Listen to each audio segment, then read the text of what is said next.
Boa noite. Hoje vamos mostrar e contar aqui uma história real. Para isso vamos usar fotos, documentos, depoimentos das pessoas envolvidas.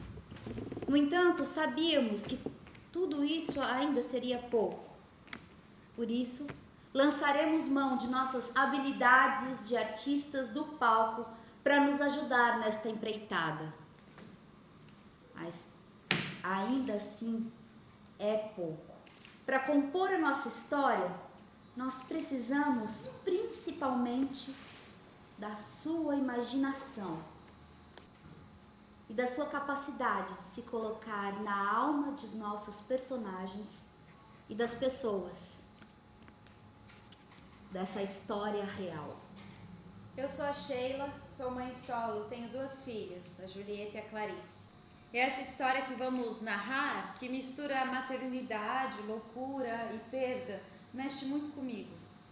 Eu sou o Josivan, eu só tenho a dizer que a gente não pode se calar frente a essa história. Eu sou a Karen. Esse tema é algo muito impactante para mim. Saúde mental e o poder do patriarcado fazem parte da minha vida. E eu sou a Andréia. Sou talvez a mais perplexa diante de tudo isso. Soube dessa história há pouco tempo e ela me envolve diretamente.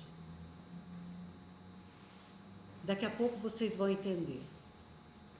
É preciso que antes falemos um pouco sobre o local da ação. Segundo os geólogos, há 80 milhões de anos a Terra se sacudiu em vulcões, terremotos, que elevaram o litoral brasileiro a milhares de metros de altura e expôs rochas cristalinas, metamórficas, vida das profundezas da terra, formando o maciço da Serra da Mantiqueira, com mais de 500 quilômetros de extensão, separando o estado de São Paulo, Minas e avançando para o Rio de Janeiro. E em Itajubá está o início de nossa história. Em Santa Rita está a ação, o drama. E em Barbacena, o final. São cidades mineiras nos contrafortes da Serra da Mantiqueira. Pequenas, pacíficas, pitorescas. Na primeira metade do século XX, onde se passa a nossa história. Mas falemos um pouco de Barbacena, a mais famosa das 3, e logo vocês saberão por quê. O século XVII foi muito importante para o mundo e para a nossa história. Foi nele que os bandeirantes paulistas desbravaram os inóspitos sertões brasileiros. Foi nele também que a ciência teve grande impulso lá na Europa, porque aqui até hoje a ciência continua capenga. Penso, logo existo. Declarou Descartes, o filósofo francês. A existência humana passou a ser determinada pela sua capacidade de raciocínio. Isso foi aceito, aprovado e chancelado para os séculos futuros. Desculpa atrapalhar a peça aí de vocês. Eu não sou assim nenhuma sumidade, nenhuma intelectual, mas eu penso mais ou menos. Eu existo. Mais ou menos. Eu tenho sentimentos. Eu existo. Animal também sente. Eu rio. Serve. Eu faço dança de rua e sou boa em malabares. Eu sonho. Eu desejo. Dá para dar uma existidinha. Somente a consciência de si, o refletir, o pensar, determina o humano no animal que somos. Entenderam? Mais ou menos. Sim, senhor, perfeitamente. Minha gente, Descartes disse: penso, logo existo. Não nós pensamos. Eu penso. Agora vocês? Os bandeirantes não conheciam Descartes, mas poderiam ter perguntado ao primeiro índio puri que encontraram perambulando pela região onde hoje é Barbacena. Puri! Você pensa? Enecoema, QAND. Traduzindo, bom dia, sou amigo. Ih, pensa nada, nem em língua cristã fala, capaz que não tenha nem alma. E os puris da região foram dizimados. Talvez por não conseguirem provar que eram humanos. Talvez porque os bandeirantes não aceitaram essas provas. Estava lançado ali o conflito entre o eu, o europeu, e o outro, o selvagem. Aquele que não é igual a mim, eu roubo, escravizo e se precisar eu mato. Deveriam pensar os portugueses do Brasil colonial. Os bandeirantes passaram e deixaram um rastro de devastação dos indígenas e de exploração de minérios. Nossa história até hoje é de predação da terra e do que ela tem, sejam pessoas ou riquezas. Brumadinho, Mariana, rios transformados em esgoto, queima da Amazônia, não nos deixam mentir. Mas o que isso tudo tem a ver com a história que vamos contar? Muito. Só estamos colocando os ingredientes na mesa. E apenas para finalizar, a devastação, a escravização e mortes que estão na raiz de nossa história geraram o medo. O medo levou à indiferença e os dois também estão marcados na raiz de nossa alma. Mas comecemos de vez o nosso assunto. Movimentos de placas tectônicas, vulcões, terremotos, índios puris, bandeirantes, formação da vila de Nossa Senhora da Piedade e depois Barbacena. E em 1903, a criação do Hospital Colônia, onde morreram 60.000 pacientes de frio, maus tratos, negligência e descaso. A cidade ganhou essa triste fama. A cidade dos loucos. Acharam os defuntos lá. Eu morrendo assim. Vamos tratar o outro, vamos tratar o outro, vamos tratar o outro, vamos tratar o outro, vamos tratar o outro, vamos tratar o outro, vamos tratar o outro, vamos tratar o outro, vamos tratar o outro, vamos tratar o outro, vamos tratar o outro. Acharam os defuntos lá. Adianto a vocês que esta não é uma história comum. Os fatos não são inventados e os personagens não saíram da cabeça de um escritor. 60.000 mortos é só uma estatística. Vamos seguir a tragédia de um só. Andréia, por favor.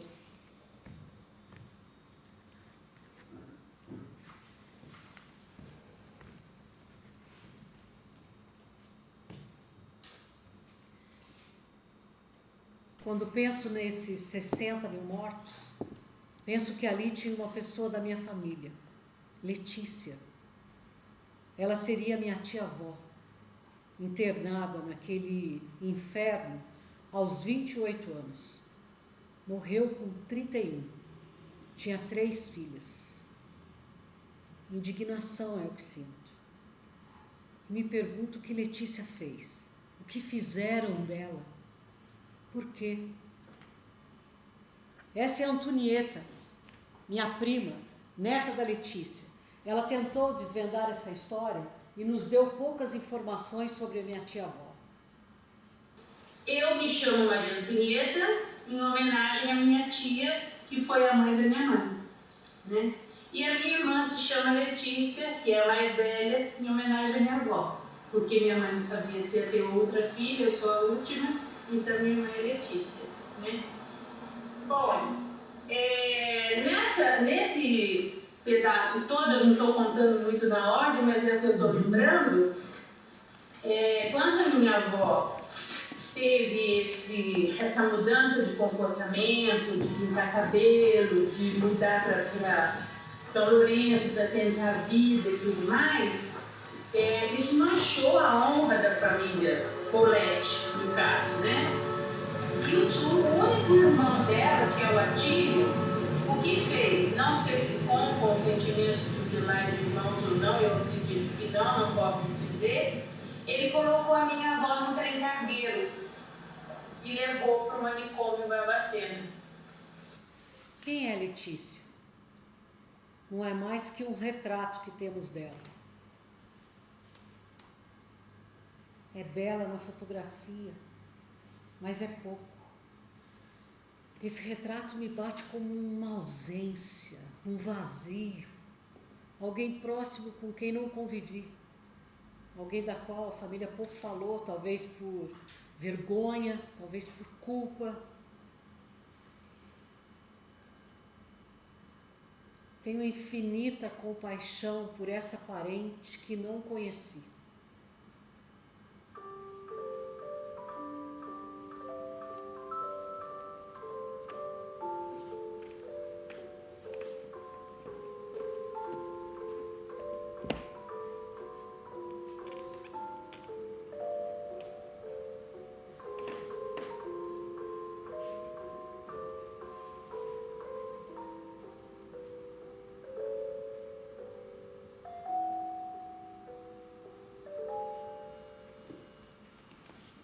A história de Letícia foi comum até certa altura. Filha de imigrantes italianos que chegaram ao Brasil no final do século XIX, nasceu em 1908 na cidade de Carmo do Rio Claro.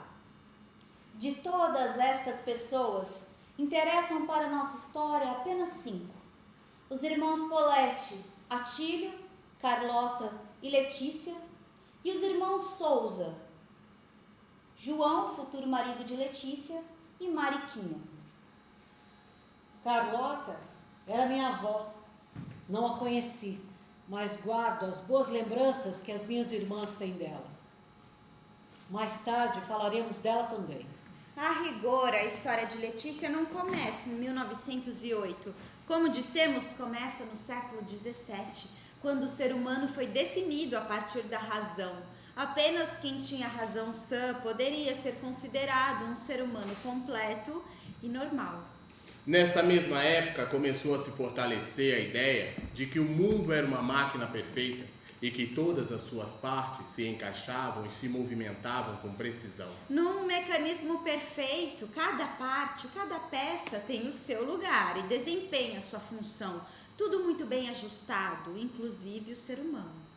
Uma peça defeituosa, desajustada, inclusive o ser humano, não serve a esse mecanismo.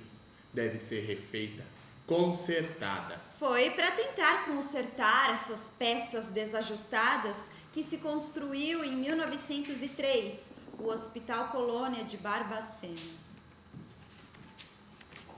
Esse prédio esperava por Letícia, que só nasceria dali 5 anos, e só aos 28 entraria por essas paredes e percorreria o seu escuro corredor. Iria demorar um pouco, mas nota, as paredes são sólidas e pode esperar por Letícia o tempo que for necessário. Outras pessoas e lugares esperavam por Letícia. O orfanato de Itajubá e João Souza, com quem Letícia se casaria, teria 3 filhas. E esta casa.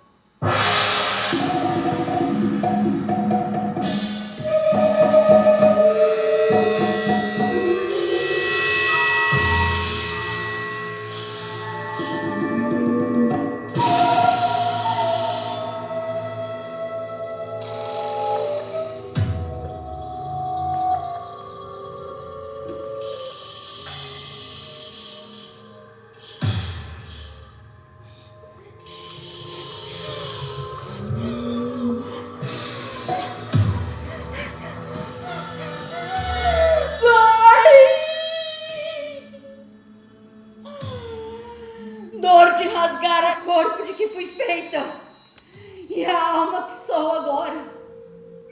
Dói dor, alimenta o ódio que me atravessa.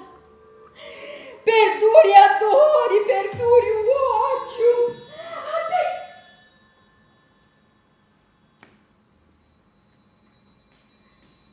Que casa é essa? Aqui. 3 vezes esse ventre se abriu para penderem 3 frutos desta triste árvore. Que casa é essa? Só sei que é a casa maldita.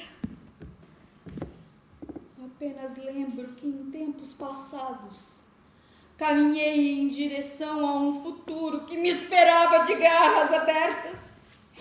Apenas lembro de homens malditos.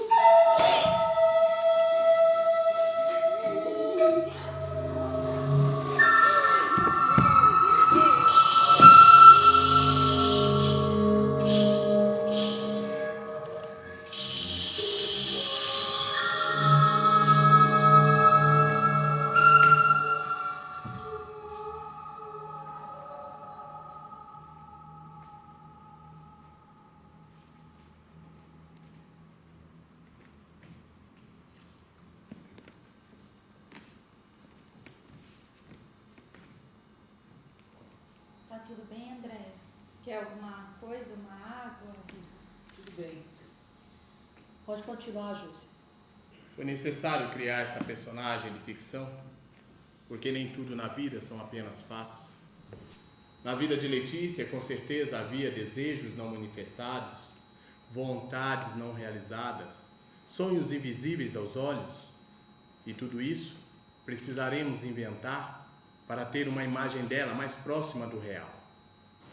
Mas, sigamos. Em 1918, morre Almerinda, a matriarca da família Poletti. Vitório, o viúvo, junta-se com outra mulher e some no mundo.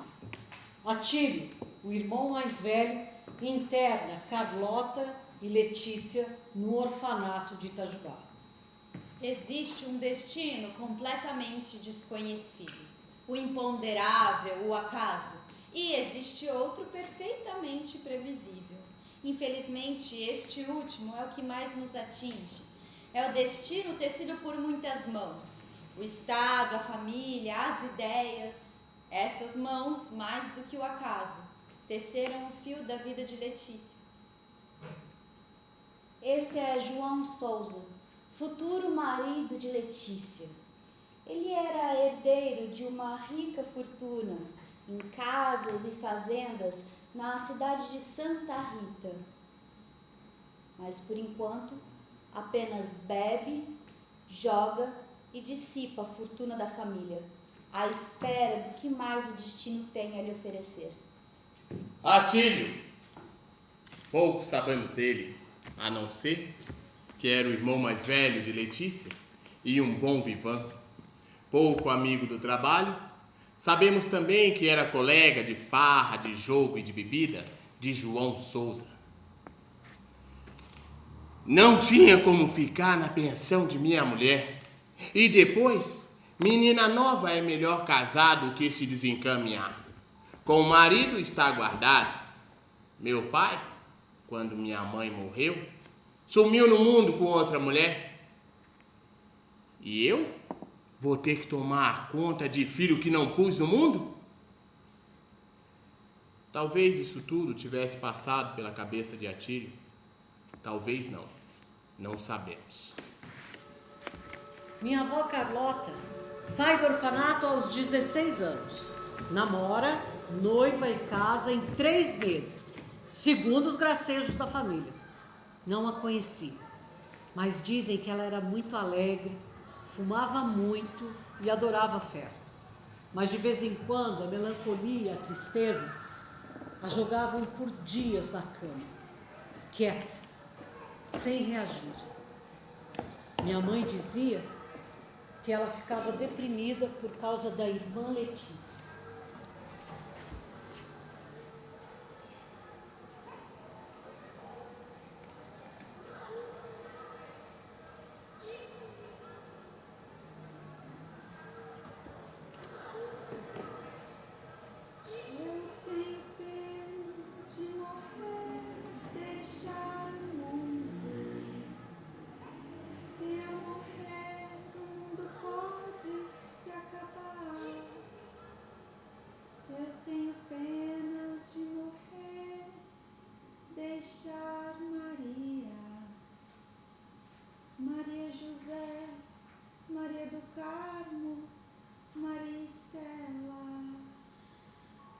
tristeza funda arrastava a alma da minha avó para o passado.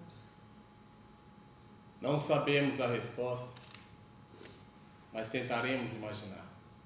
Examinemos um pouco agora o Estado brasileiro, na virada do século XIX para o XX, era governado pelas ideias de progresso e modernização, a exemplo das grandes capitais europeias.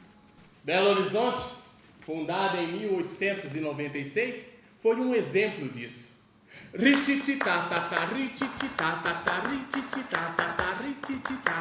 Brasil não conhece o Brasil. O Brasil nunca foi ao Brasil. O Brasil não merece o Brasil. O Brasil tá matando o Brasil. O Rio de Janeiro seguiu o mesmo exemplo. Desalojou a população pobre e a empurrou para os subúrbios e morros. O Estado brasileiro nunca gostou muito do povo brasileiro. Sempre teve ojeriza de pobres, negros e pardos. Separar ricos de pobres, negros de brancos e seus matizes. Separação de doentes. A máquina perfeita quis excluir as peças que não se ajustavam ao seu modelo construído pela elite branca.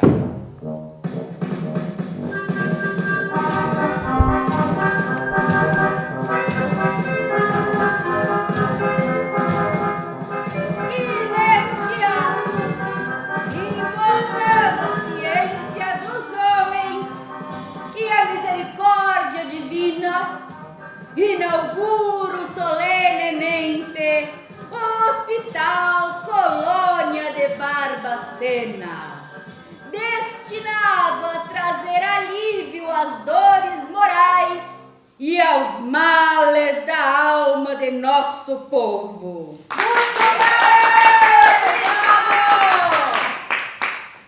Ninguém pronunciou esse discurso. Ele foi inventado, mas imita os inúmeros discursos demagógicos de nossas autoridades em semelhantes ocasiões.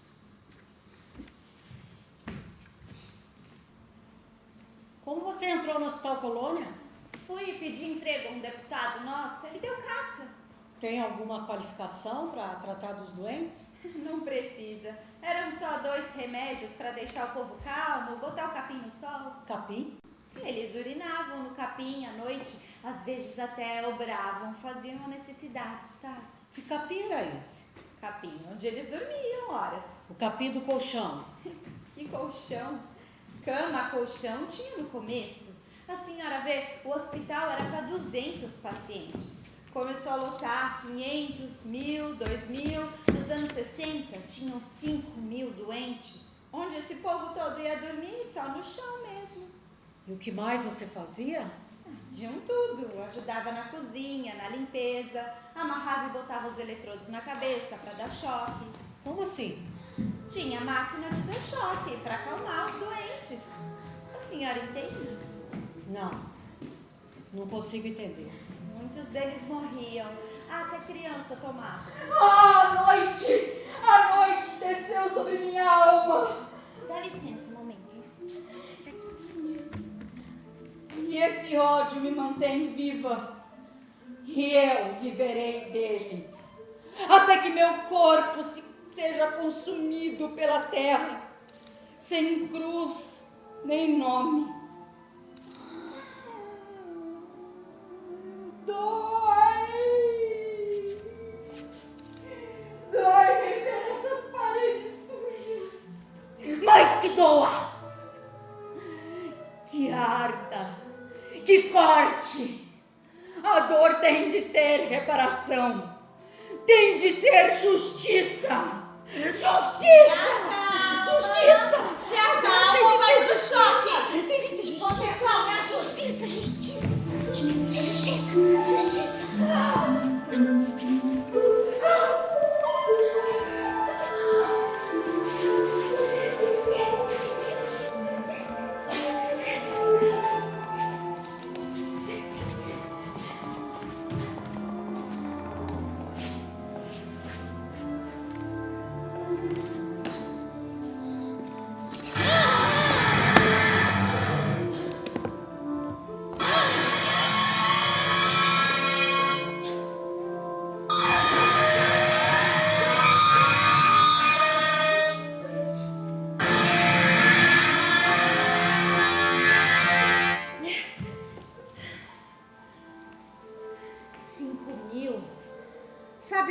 manter em ordem 5.000 doentes? Só no remédio, só no choque, só na tranca! Eu tenho culpa? Só o diabo sabe. Mas aqui dentro não tem gente humana, não. Nem nós.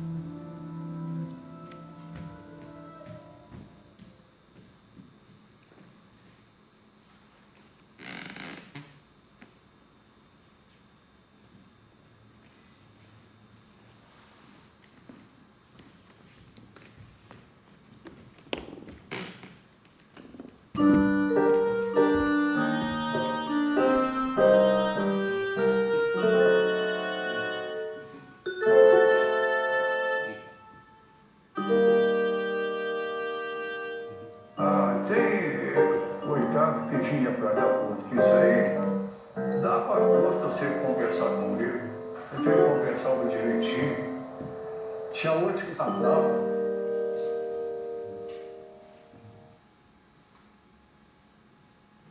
Eu sou de Belo Horizonte.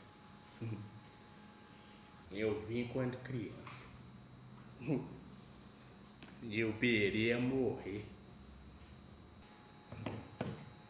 Eles batiam na gente à toa. Metiam um couro na gente lá.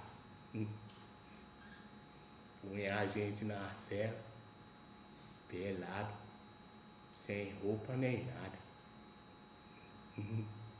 Eu nem fazia arte nem nada. Eu fazia faxina. Todo dia. E se não fizesse,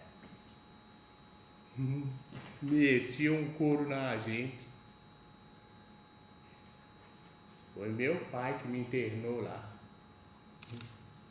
Ninguém veio me visitar. Nem aqui, nem lá. Ninguém.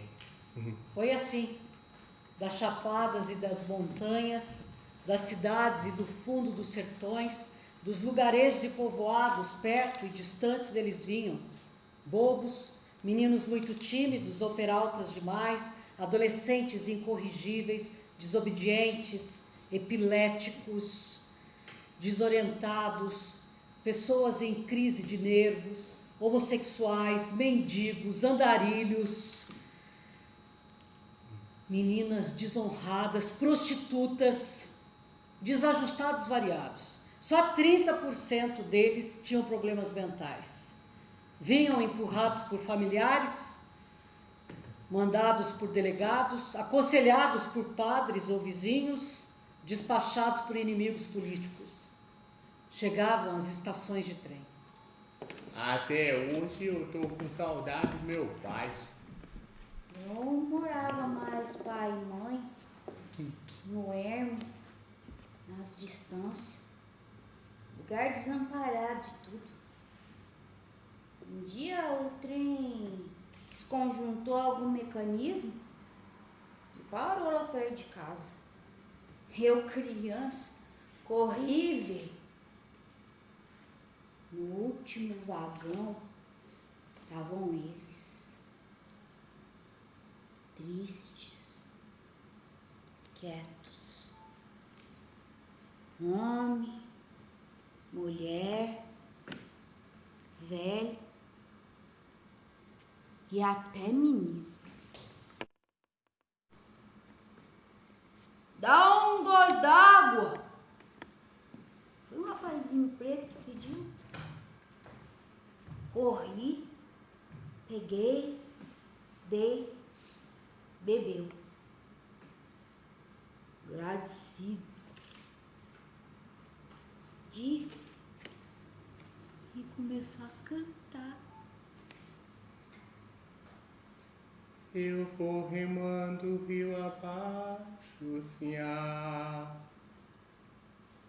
Só ouço o vento e o canto do sabiá. Eu vou remando rio abaixo, sinhá. Só ouço o vento e o canto do sabiá.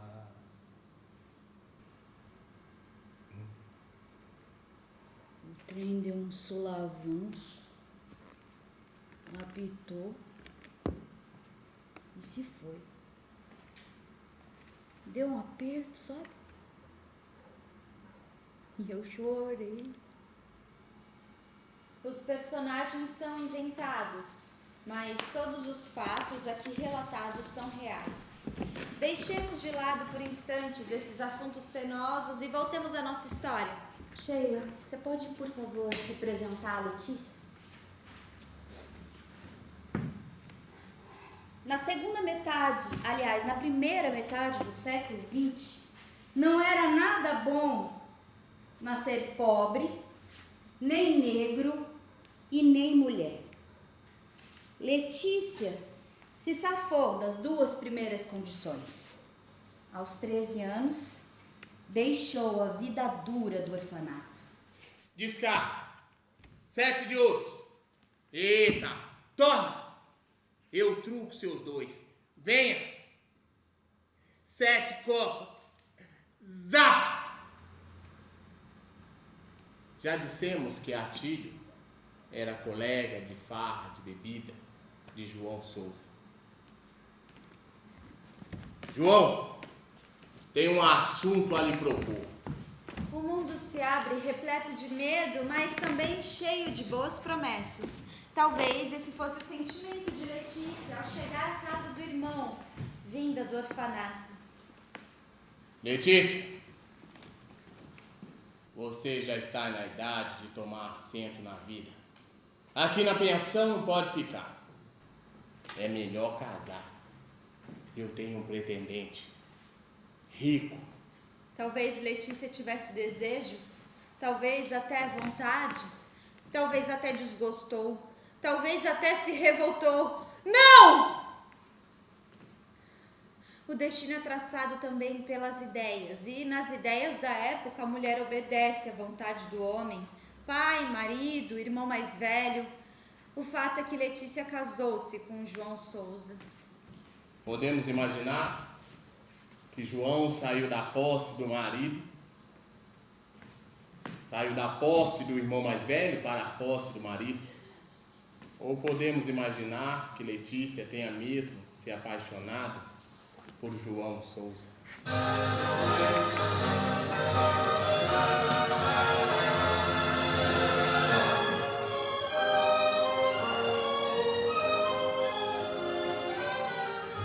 Podemos imaginar esse bom momento de medo e de atração que envolve a descoberta do outro. Talvez Letícia tivesse sentido isso por João Souza. Podemos imaginar também que João tenha se apaixonado pelo olhar meigo de menina de Letícia. Dentro de João alguma pequena delicadeza se abriu. Talvez, mesmo nesse momento de encontro, de namoro, talvez. É verdade. Mas podemos imaginar também que após o casamento, ele tomou posse da Letícia como se fosse coisa sua, com todo o apoio que lhe davam a lei, os costumes e a moral da época. Até hoje isso é coisa comum. Podemos imaginar que Letícia foi vítima de uma armação entre Atílio e João, e que João desfrutou sobre o corpo assustado da menina de 14 anos. Nunca saberemos. O fato é que se casaram por volta de 1922 e tiveram 3 filhas. A minha avó, ela foi casada, né? Não sei por quanto tempo, com o meu avô, mas era um casamento em que ela sofria muito, ela apanhava muito do meu avô. Eu tenho uma foto da casa que era da minha tia Maria Antonieta, que era na praça aqui. Hoje é um edifício Mendonça, mas eu tenho uma foto da casa. E era uma casa lindíssima, um casarão, e tinha 27 cômodos a casa e tudo. 2 integrantes da família Souza estarão diretamente envolvidos em nossa história daqui para frente. O marido, João Souza, e Mariquinha, sua irmã. Dele falemos agora. Embora saibamos que é quase impossível conhecer profundamente o coração humano, sabemos que João dilapidou a fortuna da família. Sabemos que ele era negro, mas isso é pouco para conhecê-lo. Sabemos que ele usava terno branco na última moda, mais nada além disso.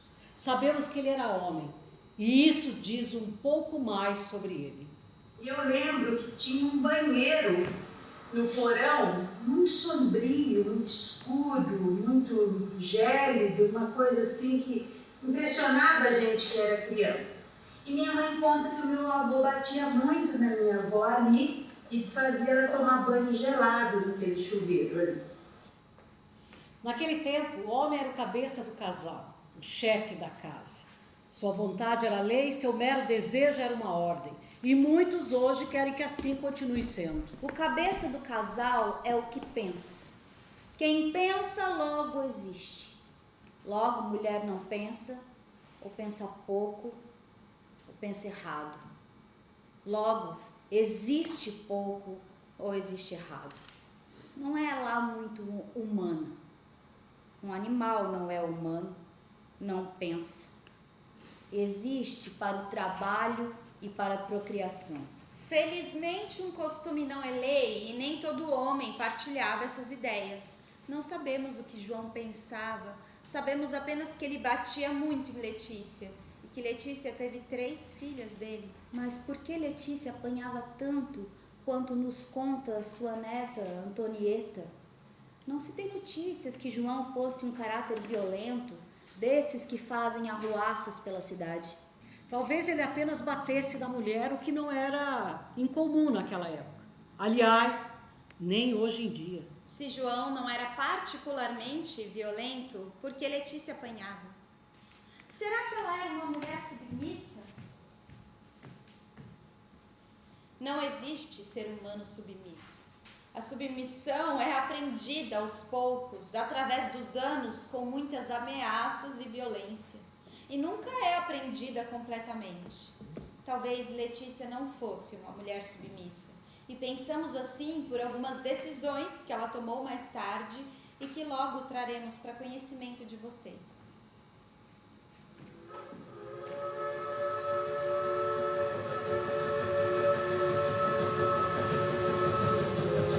Enquanto isso, em nome da razão, em nome do progresso e da civilização, continuava a separação dos doentes dos sãos, dos trabalhadores dos vadios, dos sóbrios dos bêbados inveterados, das mulheres honestas das perdidas, os desajustados, rejeitados pela máquina perfeita que deveria ser o mundo.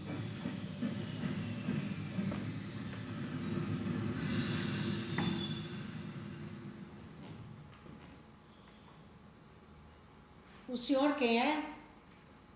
Sou um personagem, funcionário do hospital. E qual o seu trabalho? Como personagem, é imitar tintim por tintim os funcionários reais que trabalham lá. Como funcionário é funcionar, fazer o que me manda. E o que te mandam fazer? Muito. Tudo o que diz respeito a um bom funcionamento do lugar. O que, por exemplo? Vigio os loucos, vigio os trabalhos dos outros funcionários, mando trancar doido que começa a reliar, amarro para o choque e cuido dos óbitos. Quem decide sobre os choques? Isso são os médicos. Mas quando falta médico, eu mesmo escolho. A gente tem olho, vai pegando a prática. O senhor disse que cuida dos óbitos. Morrem muitos? Demais. Tem noite que é mais de 10. Tem vez que Barbacena faz um frio do cão. Dormem sobre o capim, eu sei. Pelados. Se juntam todos para enfrentar o frio. Muitos não conseguem. A gente pobre morre fácil, né? Eles não tinham roupas? Alguns tinham. Mas doido cuida das coisas. Muitos, principalmente os homens, ficavam pelados. Uma pergunta pessoal. O senhor não sentia dó? Ia adiantar? Dó não é cobertor. Sim, eu sei. Mas o senhor não sentia dó? Tinha muito trabalho. Tinha que botar tudo aquilo pra funcionar, pô. Mas depois do trabalho, agora, por exemplo, quando o senhor pensa naquelas pessoas, o senhor não sente dó? Depois do trabalho eu dou. E agora eu não penso. Está bem. Está dispensado. Por enquanto. Como dissemos, ninguém aprende completamente a submissão. Um dia, em 1930, Letícia disse: Chega!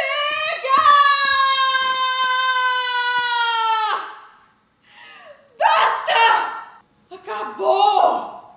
Nunca mais! E vamos imaginar que ela saiu pela porta fora. Ou foi expulsa. É também uma possibilidade. sim, mas de qualquer jeito, Letícia deve ter pela primeira vez na vida se embriagado de liberdade. Com que sentimento de exaltação ela saiu para a praça, dobrou a primeira rua e, de cabeça erguida, determinada, caminhou para fora da pequena cidade de Santa Rita do Sapucaí.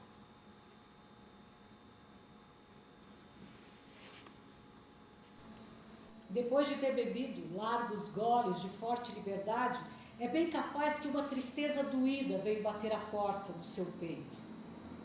Olhem lá, sentada no banco da pequena estação ferroviária, desfeita em pranto, insegura sobre o que fazer. Tem 22 anos, é nova, é mulher no mundo de homens. Remorso?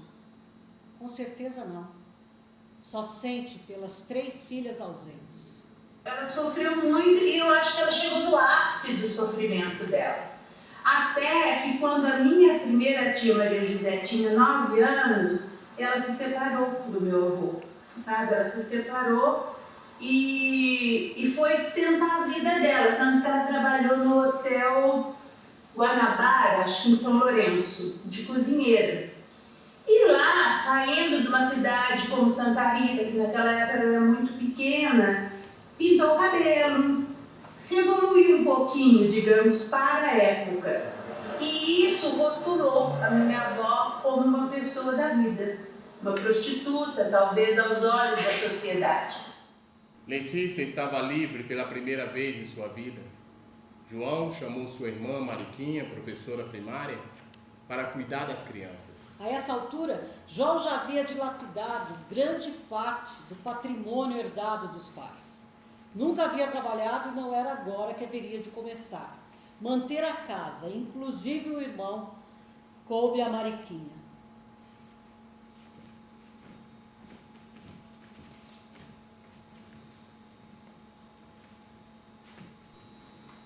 Ter um emprego, um lugar para morar, poder ir e vir sem pedir autorização, poder ser dona de si e de sua própria vida, poder sentar num banco de jardim de São Lourenço, tomar um sorvete numa tarde de sol, enquanto olha as flores que se abriram pela manhã. Observem Letícia, desfrutando desse pequeno momento de liberdade, e imaginem como se fossem vocês. Eu tenho medo de morrer.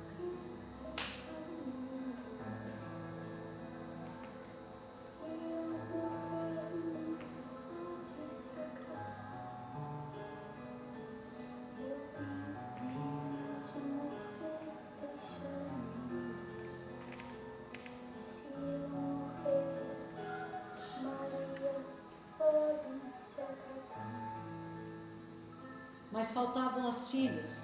Maria José, de 9 anos, Maria do Carmo, de 6 e Maria Estela, de apenas 3 anos.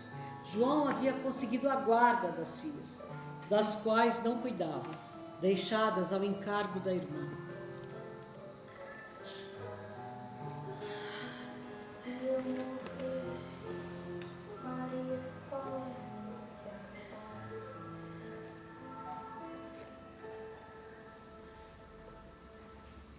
Eu imagino que Letícia, quando voltou a Santa Rita, caminhou na rua calçada de pedra que dava na praça. Pessoas conhecidas me olham de cima a baixo, miram meu cabelo loiro e viram o rosto de maneira assintosa. Ah, Dona Hermínia! Tarde, Dona Hermínia! Me vê e entra rapidamente para dentro de casa. O som da porta batida com violência e desprezo ecoa na rua vazia. Sinto tristeza, mas sigo. Essa jovem, esse lugar, minha memória volta, limpa como um céu sem nuvens. Letícia entrou na praça vazia, o casarão de portas e janelas fechadas. Um cão latiu longe, quebrando o estranho silêncio daquele lugar naquela hora do dia. As batidas na porta ressoaram, mas ninguém de dentro da casa respondeu. Maria Antonieta! Maria Antonieta, abre! Sou eu, Letícia! Zezé! Carminha! Estelinha! É a mãe, filhas! Eu trouxe presentes! Sei que estão aí! Abre, Maria Antonieta, abre! E mais gritou, e mais pediu, e mais ainda chorou enquanto a casa se fazia de surda. Um grito rasgou o silêncio da praça. Tem que acabar com a raça da Letícia!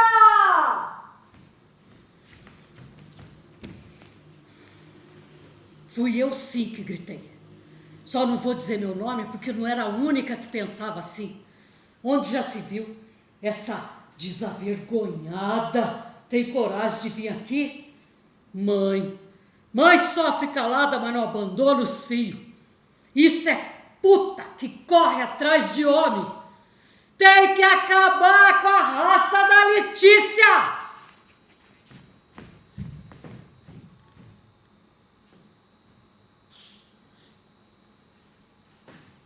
Maria Antonieta, eu vou deixar a sacola com os presentes. Dê para as meninas. Zezé, minha filha, diz para suas irmãs que eu amo todas vocês. Outro dia eu volto, filhas.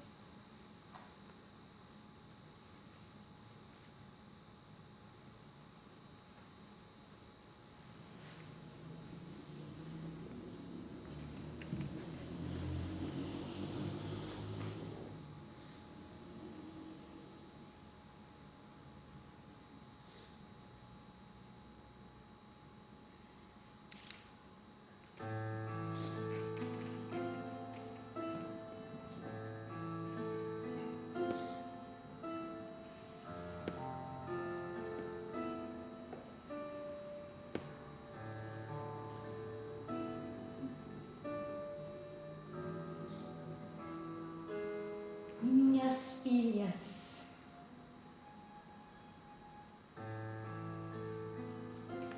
nesta casa, meu ventre se abriu por 3 vidas.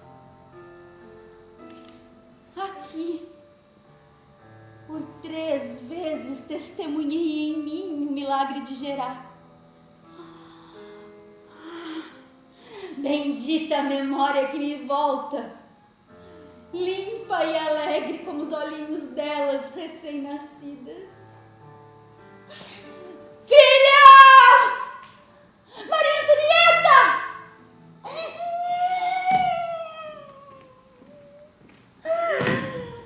Oh, maldita memória que me traz de volta a dureza daqueles dias. Volte, desmemória! Volte, esquecimento! É preciso lembrar. Não, aquela mão pesada me puxar pelos cabelos. pelas suas filhas, pelas suas netas que ainda vivem. É preciso lembrar. Não, meu irmão Atílio, que tinha areia e pedra no lugar do coração. Não, essa cidade que me escorraçou. Você, Letícia, lembra? Não sou mais.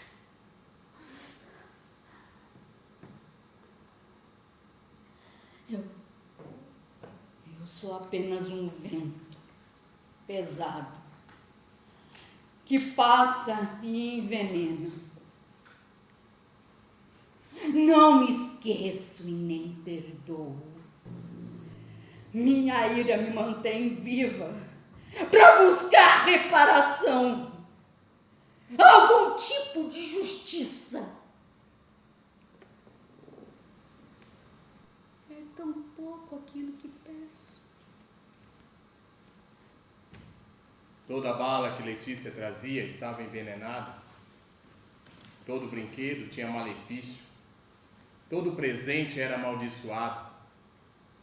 Fizeram Letícia encarnar o pecado, a maldade, o abandono no coração das crianças.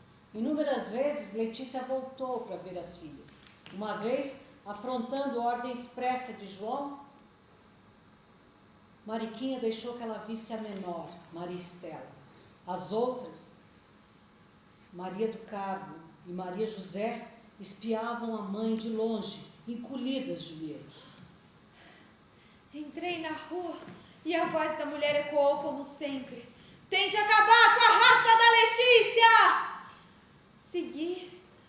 A porta do casarão se abriu e vi a Estelinha nos braços da Maria Antonieta.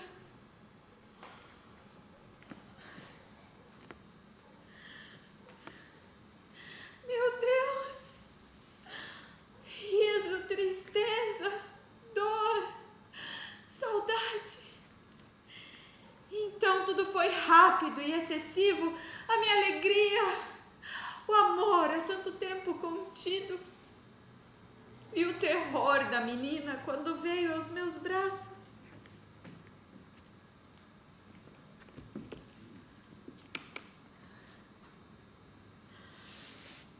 A pobre criança desmaiou.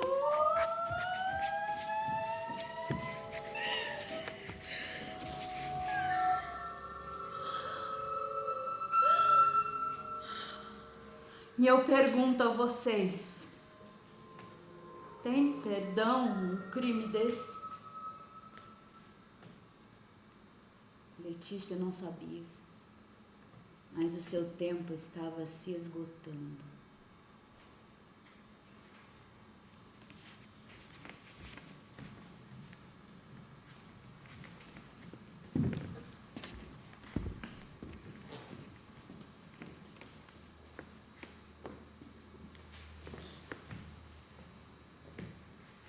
Vamos continuar. Como chegavam os internos? Chegava no último vagão do trem, que era o de carga. Muitos? O vagão vinha abarrotado, mais de 50 às vezes. Desatrelavam o vagão e os doidos já entravam no hospital, Chegavam em que condições? com fome e a roupa do corpo. A gente raspava os cabelos por causa dos piolhos e dava banho de mangueira. Frio? A senhora já viu mangueira de água quente? Ganhava uniforme azul, quando tinha. Como que era o tratamento dado aos internos? Normal? O que o senhor quer dizer com normal? A senhora sabe como são essas coisas do governo. O pessoal aqui diz que a verba era até aprovada a gorda, mas ia se perdendo aqui e ali no caminho, sabe? Pros internos só chega o resto. E o resto mal dá pra comida. Ninguém denuncia? Alguns fecham os olhos, outros metem a mão. Por medo ou vantagem, Um doente mental pertence ao Estado. Mas quem é o Estado? O presidente? O governador? O diretor do hospital? Não. Quem representa mesmo o Estado é o funcionário. Ele é quem tem o poder sobre o corpo e a alma dos pacientes. Falou uma verdade, a bem dizer. A gente é dono de quem chega aqui. Isso aqui é um lugar esquecido. É depósito de rejeitados. O senhor já infligiu castigos morais ou corporais aos internos? Não vou responder. Internos já morreram por sua ação ou negligência? Não vou responder. O senhor confirma que havia comércio dos corpos dos internos mortos para a Faculdade de Medicina? Não vou responder. Está bem, o senhor já respondeu. Pode sair. Obrigada. Também sou funcionária. E lá também tinha gente que não suportava o trabalho e pedia demissão. Teve médico que foi demitido por denunciar maus tratos aos doentes. O Estado não tomou nenhuma providência? Ninguém foi punido? Só o médico. Tem mais alguma coisa a dizer? Aquilo era um inferno, com muita gente, muito abandono, tristeza. Mas também tinha funcionário com compaixão, que acendia um toco de vela para o moribundo, dizia uma palavra boa para o desesperado, que sabia que tudo ali era gente humana, senão a gente mesma virava bicho. Obrigada.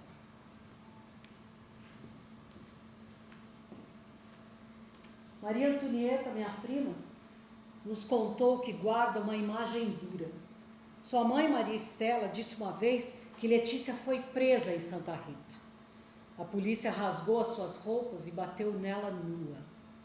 Letícia se agarrava nas grades da janela da cadeia e pedia socorro. Por quê? Antonieta não soube dizer. Sua mãe era pequena quando isso se deu e por isso só guardou pedaços do escândalo. Como não conhecemos a razão de sua prisão, nos permitimos a imaginar o que a levou à prisão. Como de outras vezes, Letícia foi ao casarão. Essa danada vem vindo de novo! Eu vou resolver isso de uma vez por todas! Deixa ela ver a menina, João. Ela só quer isso, ela só quer ver as meninas. Nem isso ela vai ter. Nunca! Então, deixa ela chamar. Ela se cansa e vai embora como das outras vezes. Disse Mariquinha, tentando acalmar o irmão. Leve as meninas para o porão. Agora! Tenha calma, João, tenha calma. Aqui, a vida começou a mostrar o seu rosto mais perverso. Eu lembro, foi neste dia. Me deixa ver minhas filhas. Some daqui pra nunca mais. Por caridade, João, é só o que peço. Você vai sair da minha vida pra sempre. É uma mãe que pede. Eu deveria ter ido para longe. Longe desse homem, longe dessa cidade. A mão dele ardeu no meu rosto e abriu em mim meu ódio, meu desprezo, minha raiva por ele.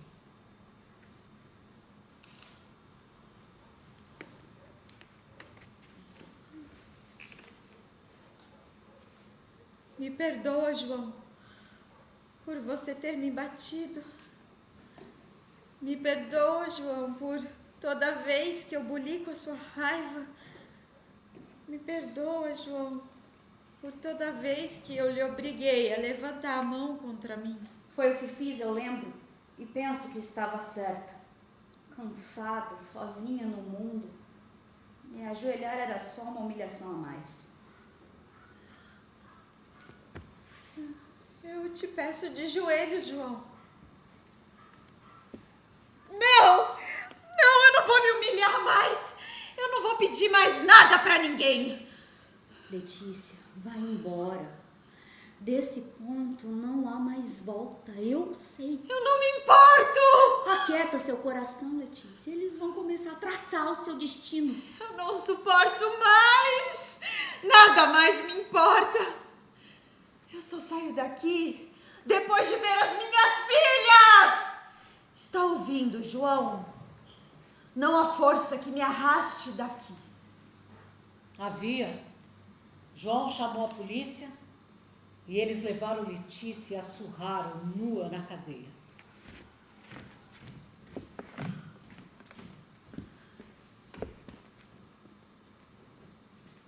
Ninguém está por nós, Letícia.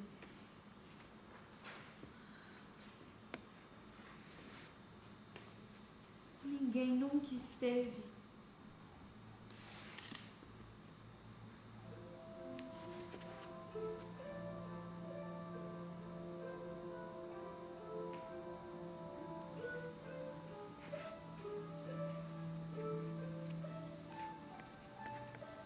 Em certas noites, uma sombra conhecida desce sobre mim e meu coração descompassa. No outro dia não levanto, nem no outro, nem no outro. Dentro de mim só perguntas que não sei responder. Sou culpada por ter medo de querer, por ter medo de sonhar, por ter medo de viver. Sou Carlota. Sou culpada por ser mulher. Talvez era isso que a minha avó Carlota pensava e sentia quando ficava deitada, imóvel e sem falar.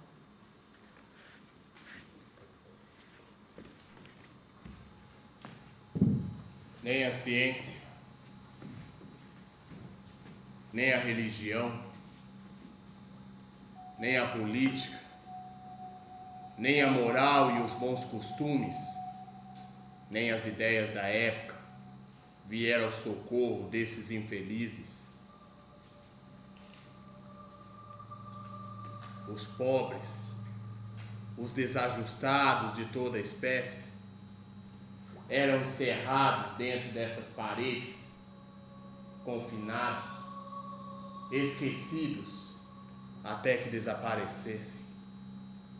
Assim, a boa sociedade poderia continuar acreditando que o mundo pode ser uma máquina perfeita.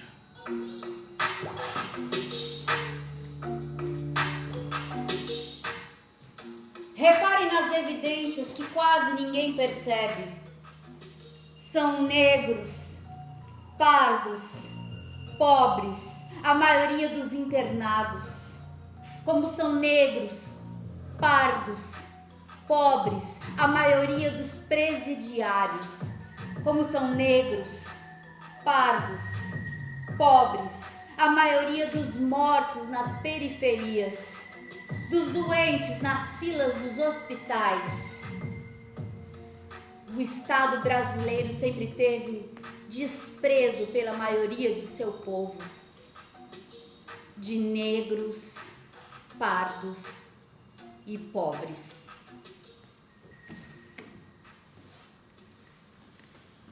O senhor tem mais alguma coisa a dizer? Quer acrescentar alguma coisa ao seu depoimento? Bom, se o senhor não tem mais nada a dizer... Eu só queria deixar uma coisa clara. Fazia o que me mandava. Quem mandava castigar os internos? Como é que se mantém milhares de pessoas num espaço fechado? Gente revoltada, faminta, fraca da cabeça. Responda o senhor. Com remédio e medo. Para ter medo é preciso castigo, tranca, surras, choque e, se preciso, tem que marcar o corpo, porque a cabeça esquece. Banhos de água fria, expô-los nus nas madrugadas frias de Barbacena? Também o frio deixa os internos mais mansos.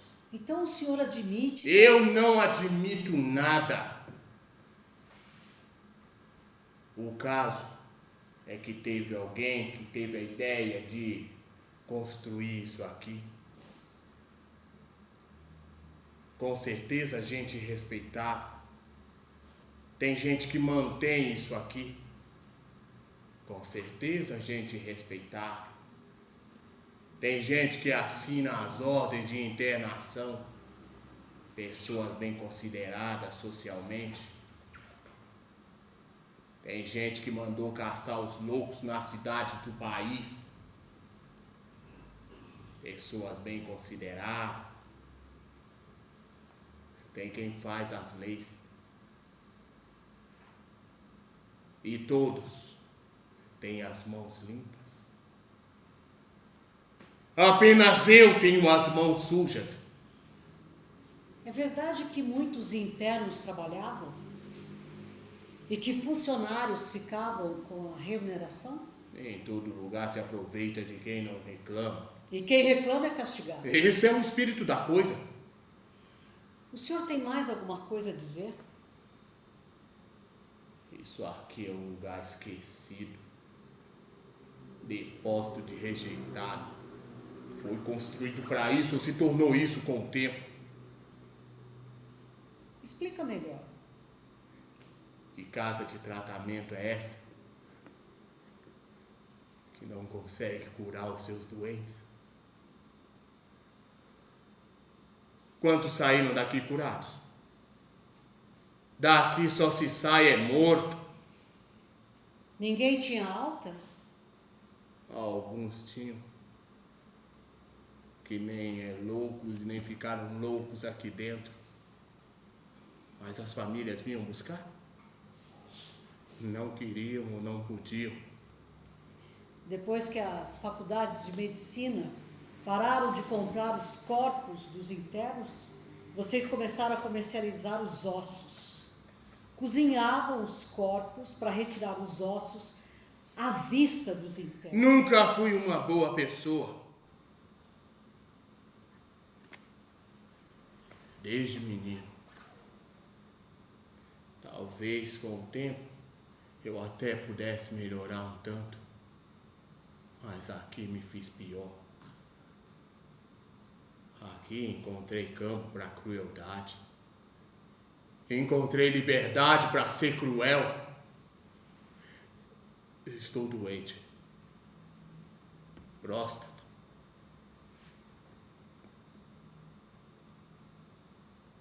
Loucura se aprende. Aprendi. Sou um bicho louco. E quero morrer. Se até o final do ano não morrer da próstata, acabo com tudo. E no ano que vem, não me vê mais no mundo. Em 1961, a revista Cruzeiro publicou as fotos e a história desse genocídio. Apenas em 1980 o hospital foi desativado. Por quase 20 anos ninguém se importou com aqueles infelizes. Por quê? Eram pobres, negros e pardos em sua maioria. A nossa gente brasileira. Mas sigamos. Que mulher é essa que ousa pintar os cabelos como mulher direita alguma faria? Que levanta sua voz quando o hábito é o silêncio? Que se volta contra a decisão de um juiz que quer lhe tirar a guarda das filhas? Que mulherzinha atrevida é essa que responde ao seu marido? Que quer impor a sua presença na sala, na rua, quando o seu lugar é quarto e cozinha? Que quer liberdade quando seu sexo se deve submisso? Afinal, estamos em 1936. Eu só quero minhas filhas. Minha loucura é essa. Letícia! Atílio, o que está fazendo aqui? Supõe-se que a presença de Atílio em Santa Rita do Sapucaí se deu a pedido de João Souza. Você tem que dar um jeito, Atílio. Ela não é mais da minha família, é da sua. Os escândalos dela desonram o nome da sua família. Talvez esse argumento tenha feito Atílio procurar a irmã mais nova. O encontro aconteceu na primavera de 1936. Imaginemos um dia de sol na pacata Santa Rita, quando Letícia resolveu mais uma vez ver as filhas. Não fui direto pro casarão na praça. Estava com um aperto diferente no peito e fiquei perambulando pela cidade, um pouco sem rumo. Todos ali sabiam da presença de Atílio na praça. Talvez tivesse corrido de boca em boca o que estava para acontecer. Todos sabiam, menos Letícia. Me encaminhei pela rua calçada de pedra que dava na praça. As casas fechadas, em silêncio, ninguém na rua. Talvez a filha mais velha, Maria José, tivesse aqui e ali juntado pedaços das conversas e descoberto o que estava para acontecer. Talvez, ao tentar pular a janela para ir ao encontro da mãe,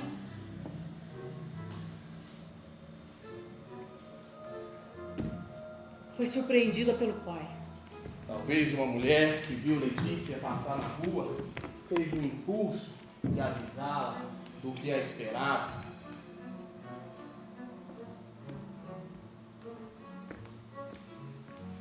Mas decidiu que não era da sua conta. Talvez Mariquinha saiu apressada à rua para dizer a Letícia que fugisse, mas errou o caminho e se distanciou numa rua paralela que Letícia aproximava, e se cruzaram sem se ver. Talvez uma vizinha pensou em lhe gritar um aviso, mas a voz não lhe saiu. Estranhei o silêncio quando entrei na rua. Nem ouvi, como sempre, o grito daquela que queria acabar com a minha raça. E me assustei quando uma voz conhecida me chamou. Letícia! Atílio, o que está fazendo aqui? Vem comigo. Me solta! Para onde está me levando, Atílio? As mãos dele eram de ferro e pelo caminho eu gritava, mordia, pedia por ajuda, até que a minha voz se distanciou e um silêncio pesado de indiferença, culpa e injustiça caiu sobre a cidade.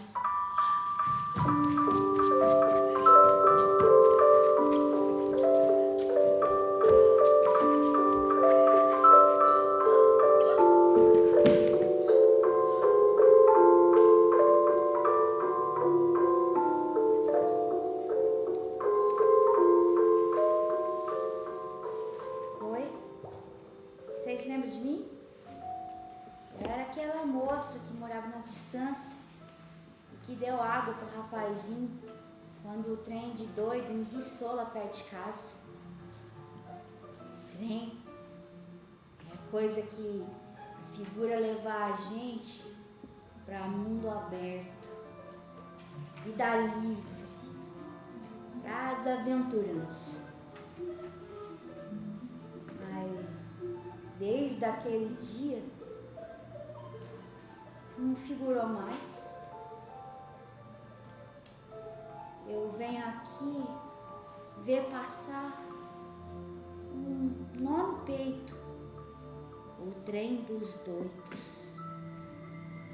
Fazem sua última viagem. Não sei se Letícia vai lá nesse trem que passa. Capaz.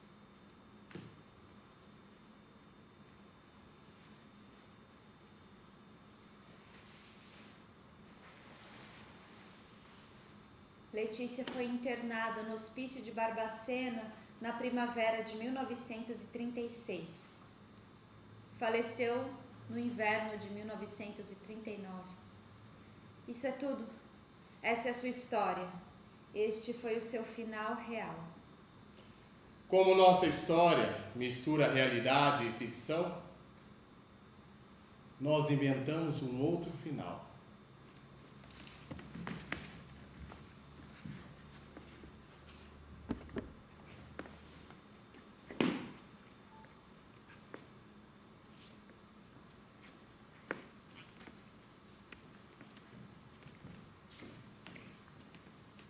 Daniel, por favor. Eu queria saber nomes. Eu queria saber nomes. Eu queria que a minha língua aprendesse palavras que se casem com almas. Eu queria justiça, justiça, justiça. Eu queria saber maldições. Eu queria saber maldições. Eu queria que a minha língua aprendesse palavras que secassem corpos e almas. Eu queria que... justiça. Letícia,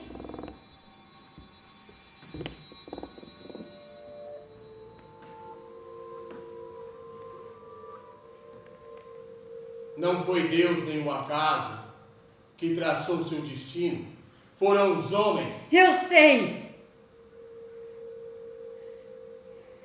O meu ódio é também cansaço de todos esses anos. É a minha ânsia por paz e descanso. Eu só queria um pouco de justiça. não vai ter, você sabe. Nem você, nem os 60 mil mortos no hospício de Barbacena. Não haverá julgamento desses crimes. Então a minha vida, a minha morte, o meu ódio pelas injustiças, foi tudo em vão. Não, Letícia. Existimos nós que não nos conformamos com a sua internação e morte estúpidas. Que não nos conformamos com o Estado que odeia e negligencia o seu próprio povo. Nós que choramos a sua vida infeliz e estamos aqui para reverenciar a sua memória. E a memória dos 60 mil mortos que morreram por negligência e crueldade da alma dos nossos governos. Está aqui Antonieta, sua neta. Ela se empenhou em manter sua memória e sua história vivas. Está aqui Carlota. Carlota chorou e por toda a vida em silêncio as injustiças que lhe fizeram e assumiu uma culpa que não tinha. E está aqui Andréia.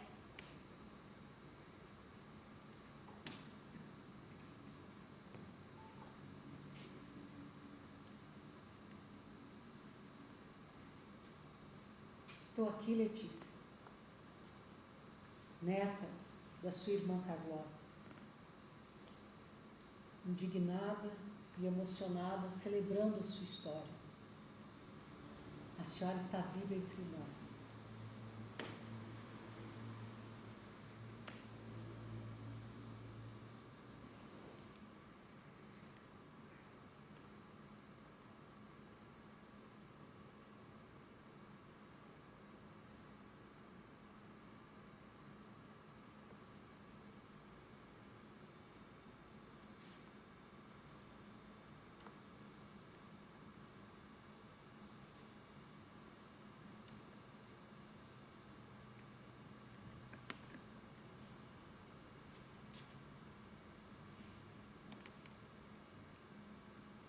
Nenhuma vida é vã.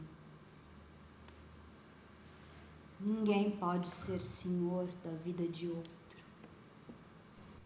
Olhem com carinho para a mulher que fui. E que eu, enfim, possa existir em paz na compaixão dos seus olhos e corações. Obrigada por ouvirem a minha história.